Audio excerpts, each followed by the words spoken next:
น้องซื้อยังก็คือยามเนี่ย สึก ไอ้ โค ที่ ร เรา ย ได้ปันไหนนะ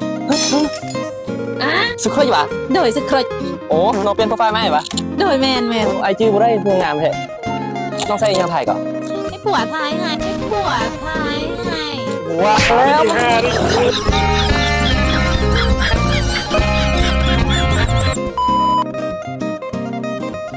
สวัสดีลูกค้าสำหรับผู้ที่กำลังสอหาดินเนาะแม่นเซินทางนี้เด้อดินของพวกเราตั้งอยู่บ้านดงบองเนาะเป็นดินที่ติดกับทางยางใกล้กับทางคอนกรีตเฮ็ดใหม่ทางโนนแสงจันทร์หาทางงอนดินของพวกเราอยู่ในใจกลางเมืองซึ่งจะเป็นเมืองในอนาคตเนาะห่างจากมหาวิทยาลัยเพียงแต่5นาที50นาทีเท่านั้นและดินของพวกเราก็ใกล้กับตลาดใกล้กับสถานที่อำนวยความสะดวกต่างๆเนาะ รีบมาจับจองกันได้เด้อตอนละ60 บาทเท่านั้น